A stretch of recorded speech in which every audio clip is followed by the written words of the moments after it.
नमस्कार दोस्तों, आप सभी लोगों का एक बार फिर से स्वागत है इलेक्ट्रिकल क्लब में। दोस्तों, आज की वीडियो में हम बात करने वाले हैं आईएमईडी के मोस्ट इम्पॉर्टेंट क्वेश्चन के बारे में। जिन स्टूडेंट ने तैयारी पूरी कर लिया है एग्ज़ाम्स के, वो ये वीडियो को ज़रूर देखें, क्योंकि बीटी बोर्ड जो है कई बार यही क्वेश्चन जो है दोहराता रहता है। तो वो सारे क्वेश्चन आप लोग को इस वीडियो में देखने को मिल जाए। और जिन्होंने नहीं किया हुआ है तैयारी, वो तो ज़रूर वीडियो को लास्ट तक देखें, क्योंकि इससे जो है आप लोग का जो पूरी आप लोग की जो मेहनत है वो आप लोग को केवल इन्हीं 10 क्वेश्चन में करना है। ये 10 क्वेश्चन यदि आपने एक बार तैयार कर लिया, आप लोग को हालांकि मैं क्वेश्चन समझा भी दूंगा, मोस्ट इंपॉर्टेंट क्वेश्चन भी बता दूंगा, लेकिन आप लोग को थोड़ी तैयारी करना है, थोड़ा सा याद करना है। आपको 30 से 35 नंबर आराम से आ जाएंगे। और आपके सारे एग्जाम जितने भी आने वाले हैं उनकी सारी की पीडीएफ बन चुकी है। वीडियो जल्दी ही आप लोग को मिल जाएगी। जो भी चैनल पर नया है, चैनल को सब्सक्राइब करके बेल आइकन को जरूर प्रेस कर लें और टेलीग्राम चैनल को ज्वाइन कर लें। लिंक आप लोग को डिस्क्रिप्शन पर देखने को मिल जाएगी।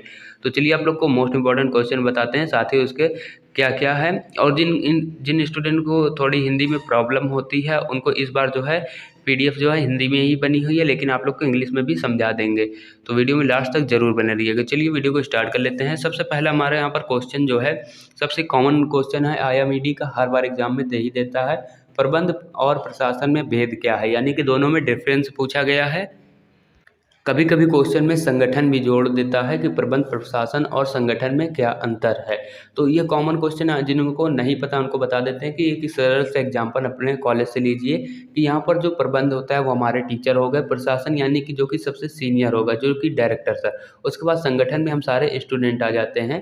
तो ये हमारा हो जाता है प्रबंध प्रशासन में अंतर, या प्रबंध प्रशासन और संगठन में अंतर। तो इनमें जो है पावर के आप लोग को जब डिफरेंस लिखेंगे पॉइंट बाय पॉइंट, तो आप लोग पावर के बारे में लिखेंगे कि जो हमारे सीनियर होते हैं, यानी कि प्रशासन सबसे सीनियर जो कि डायरेक्टर सर होते हैं, उनकी पावर कुछ अलग होती है, और मैनेजमेंट यानी टीचर की पावर कुछ अलग होती है, स्टूडेंट की अलग होती है। तो ये आप लोग को पॉइंट बाय पॉइंट पावर, उनके कार्य, इस प्रकार से आप लोग को डिफरेंस लिखना होगा। तो इंग्लिश में बोल सकते हैं आप लोग difference between administration and management. तो इस प्रकार से आप लोग का क्वेश्चन आ सकता है। नेक्स्ट क्वेश्चन देखते हैं, अभिप्रेरणा से क्या अर्थ है। कई लोगों को ये नहीं पता होगा अभिप्रेरणा का मतलब क्या होता है, यानी इंग्लिश में से क्या बोलते हैं। बहुत ही इजी है। यहाँ पर अभिप्रेरणा का मतलब होता है मोटिवेशन। मोटिवेशन का क्या अर्थ है, क्या आप समझते हैं? तो व्हाट इज़ मोटिवेशन करके क्वेश्चन आ सकता है इंग्लिश में। तो इसमें आप लोग को जो मोटिवेशन लिखना है वो कि एक इंडस्ट्री के अनुसार लिखना है, क्योंकि ये पूरी बुक जो है आईएमईडी एक इंडस्ट्री, एक कंपनी के बेस पर बनी हुई है। तो उसी के अनुसार आप लोगों को यहाँ पर मोटिवेशन लिखना है कि मोटिवेट, जो हमारे लीडर होते हैं वो अपने जूनियर को किस प्रकार से मोटिवेट करते हैं काम के लिए, किस प्रकार से प्रेरित करते हैं। तो यहाँ पर अभिप्रेरणा आप लोग समझ चुके हैं। यहाँ पर ये क्वेश्चन जो है काफ़ी इंपॉर्टेंट और काफ़ी कॉमन है, जो कि हर बार आप लोग को भी आप लोग विद्या उठा लीजिए, शरण उठा लीजिए, सब में आप लोग को क्वेश्चन देखने को मिल जाएंगे, क्योंकि हर बार यही क्वेश्चन मोस्ट इंपॉर्टेंट क्वेश्चन है ये, जो कि पूछना ही पूछना है बीटी बोर्ड के। तो ये बिल्कुल रट के आप लोग जाइएगा। नेक्स्ट क्वेश्चन देख लेते हैं, नेतृत्व की शैलियाँ समझाइए। आप लोगों ने अभी आप लोग ने सेमेस्टर वाइज एग्जाम दे रहे हैं, इसके पहले आप लोग ने अपने कॉलेज में दिया होगा, तो उनमें भी यही क्वेश्चन पूछे गए होंगे। नेतृत्व की शैलियाँ भी बहुत इंपॉर्टेंट है। इसका अर्थ होता है कि लीडरशिप। नेतृत्व का मतलब होता है लीडरशिप। तो लीडरशिप के आप लोग क्या समझते हैं लीडरशिप से, तो उसके बारे में आप लोग को लिखना है। लीडरशिप जैसे कि कोई हमारे कंपनी में है, लीडर है, हमारा सुपरवाइज़र है, सीनियर है, तो वो हमें किस प्रकार से नेतृत्व देते हैं, यानी कि डायरेक्शन देते हैं काम के लिए कि आप लोग को क्या क्या करना है, क्या नहीं करना है, वो हमारा नेतृत्व कहलाता है या फिर लीडरशिप कहलाता है।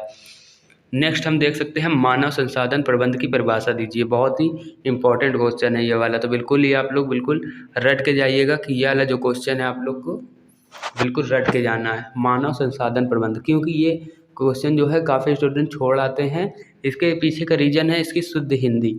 तो यहाँ पर मानव संसाधन प्रबंध किसी को समझ ही नहीं आता है कि इसमें लिखना क्या है, इसका क्या अर्थ है। तो बहुत ही इजी क्वेश्चन, आप लोग को सिर्फ समझने के हेडिंग से ही आप लोग को समझ में आ जाएगा कि इसका क्या मतलब है। तो बहुत इंपॉर्टेंट क्वेश्चन है आप लोग का मानव संसाधन प्रबंध। यहाँ तक आप लोग को मानव संसाधन प्रबंध देखना है। आगे आप लोग का कुछ भी लिखा हो वर्णन कीजिए, प्रकाश डालिए, परिभाषा दीजिए, परिभाषित कीजिए, वो आप लोग को केवल इतना ही याद रखना है। इसमें आप लोग को क्या लिखना है चलिए बता देते हैं। तो दोस्तों कई सारी बुक में जो है कि अलग अलग प्रकार से दिया गया हुआ है कि मानव संसाधन प्रबंध ये है, लेकिन इसका जो मेन अर्थ है वो आप लोग का जो प्रबंध द्वारा दिए गए नेसेसरी यानी कि आवश्यकता अनुसार जो भी संसाधन मानव को दिए जाते हैं। जैसे कि आप लोग एक इंडस्ट्री से रिलेटेड एग्जाम्पल समझिए कि हमारा जो होता है प्रबंधक यानी मैनेजमेंट, वो हमें किस प्रकार के नेसेसरी यानी कि जैसे कि एक मिस्त्री होता है तो मिस्त्री किस प्रकार के अपने मजदूर को सामान देता है, जैसे कि फावड़ा हो गया, तसला हो गया, तो वो हमारे मानव संसाधन होते हैं जो कि हमें प्रबंध द्वारा प्राप्त होते हैं। इस प्रकार से आप लोग लिख सकते हैं। नेक्स्ट है यहाँ पर समन्वय की आवश्यकता एवं इसकी तकनीक का वर्णन कीजिए। तो आप लोग इसकी हिंदी से आप लोग समझ में आ रहा होगा कि ये क्वेश्चन जो है आप लोग बिल्कुल छोड़ने वाले होंगे, लेकिन यहाँ पर आप लोग को केवल समझना है कि समन्वय होता क्या है। समन्वय या फिर सामंजस्य का मतलब होता है आप लोग का भाईचारा, एक प्रकार से भाईचारा होता है। तो आपस में किस प्रकार से इंडस्ट्री में आप लोग को भाईचारा बना के रखना है, एक दूसरे का हेल्प करना है। जैसे कोई काम हुआ, काम बड़ा हुआ और किसी से गलती हो गई तो किस प्रकार से आप लोग को भाईचारा बना के रखना, उसमें आप लोग को समन्वय या फिर सामंजस्य की स्थिति में रहना है, तो वो आप लोग का इसमें बताना है। नेक्स्ट है कारखाना अधिनियम यानी कि आप लोग के फैक्ट्री एक्ट 1948 क्या है। तो इसमें आप लोग को लिखना है कारखाना अधिनियम 1948 में जो भी कारखाने में जैसे भी जो भी व्यक्ति काम कर रहा है, यहाँ पर इंडस्ट्री नहीं, यहाँ पर सबसे पहले हम लोग के इंडिया में फैक्ट्री चलती थी, तो फैक्ट्री के बारे में जो कि हमारे संविधान में भी दिया गया हुआ है कारखाना अधिनियम 1948, उसी के बारे में आप लोग को लिखना है। तो मजदूर को किस प्रकार से जैसे कि उसका एक्सीडेंट हो जाता है तो उसे किस प्रकार से मुआवजा मिलेगा, ये आप लोग को इसके अंदर लिखना है। इसके अलावा उसकी जो मजदूरी होती है, जो भी उसकी सैलरी होती है वो टाइम पे पे करना, कई सारे आप लोग पॉइंट इसमें लिख सकते हैं, उसकी पूरी थ्योरी बना सकते हैं। नेक्स्ट आप लोग को बताना है संगठन को परिभाषित कीजिए तथा इसके प्रकार बताइए। बहुत ही इंपॉर्टेंट क्वेश्चन है, भी आप लोग को ऊपर बताया था। संगठन क्या होता है? संगठन हमारा एक ग्रुप होता है, दो या दो से अधिक लोगों को हम लोग ग्रुप या संगठन कहते हैं। तो इसके कई सारे प्रकार होते हैं संगठन के, सीमित संगठन, समिति संगठन, बहुत सारे संगठन होते हैं, क्रियात्मक संगठन, तो ऐसे कई सारे संगठन होते हैं। तो आप लोग को उनको नाम लिखना है और सबसे पहले आप लोग को संगठन की डिफिनेशन लिखना है कि संगठन क्या है, ऑर्गेनाइजेशन क्या है। तो ऑर्गेनाइजेशन के बारे में आप लोग लिख सकते हैं, दो या दो से अधिक लोगों को हम संगठन कहते हैं जिनमें आपस में समन्वय या फिर सामंजस्य की स्थिति हो, आपस में एक दूसरे भाईचारा हो, लड़ाई झगड़ा ना हो। और ये आप लोग को सारा जो है इंडस्ट्री से रिलेटेड ही लिखना है। चलिए नेक्स्ट देख लेते हैं उद्यमी व उद्यमिता में अंतर। इसका मतलब होता है एंटरप्रेन्योर एंड एंटरप्रेन्योरशिप में डिफरेंस क्या है, इसके महत्व बताइए, इसके इम्पोर्टेंस बताइए। तो एक उद्यमी होता है, एक उद्यमिता होता है, तो इन दोनों में अंतर क्या होता है सबसे पहले समझिए। उद्यमी जो होता है वह एंटरप्रेन्योर हमारे कंपनी का एक तरह से मालिक होता है। इसके बाद उद्यमिता क्या होता है? उद्यमिता हमारी कंपनी होती है, इंडस्ट्री होती है, उसको हम लोग उद्यमिता बोलते हैं। उद्यमी के पास हमारे सारे अधिकार होते हैं, वो एक प्रकार से ऑनर होता है। आप लोग इस प्रकार समझिए, कोई भी चीज़ का निर्माण हो रहा है तो वो हमारी उद्यमिता हो गई। जैसे हमने हमारा घर बना तो हमारे फादर उसके क्या हो गए? उद्यमी हो गए, क्योंकि उन्होंने बनवाया। और हमारा उद्यमिता एक प्रकार का घर हो गया या फिर इंडस्ट्री, कंपनी, कुछ भी आप समझ सकते हैं। तो इन दोनों में इस प्रकार से अंतर लिख सकते हैं। नेक्स्ट है मजदूरी को प्रभावित करने वाले कारक, यानी कि यहाँ पर लेबर को कौन कौन से फैक्टर जो हैं इफेक्ट डालते हैं, प्रभावित करते हैं, उसके बारे में आप लोग को लिखना है। नेक्स्ट क्वेश्चन है निम्न पर संक्षिप्त टिप्पणी डालिए या फिर संक्षिप्त में टिप्पणी लिखिए।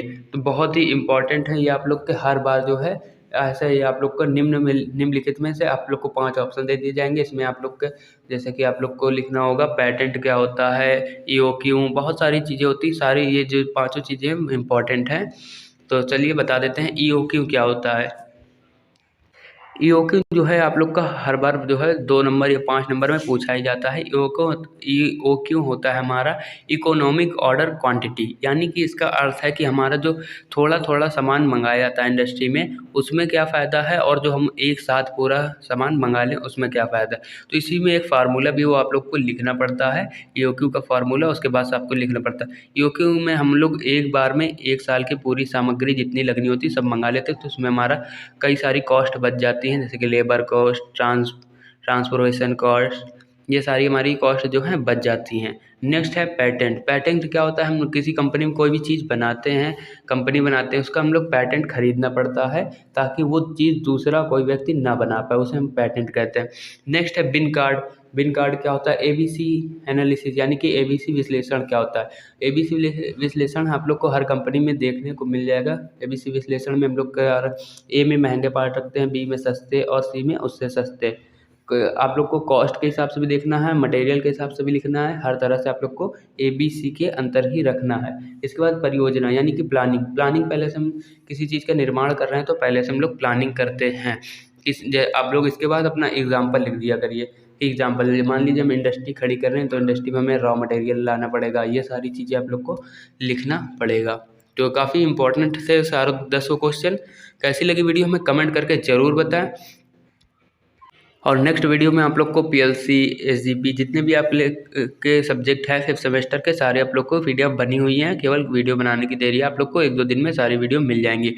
तो वीडियो में लास्ट तक बने रहने के लिए आप लोग को बहुत बहुत धन्यवाद। और वीडियो पसंद आए तो लाइक्स ज़रूर करें। मिलते हैं नेक्स्ट वीडियो में, तब तक के लिए जय हिंद।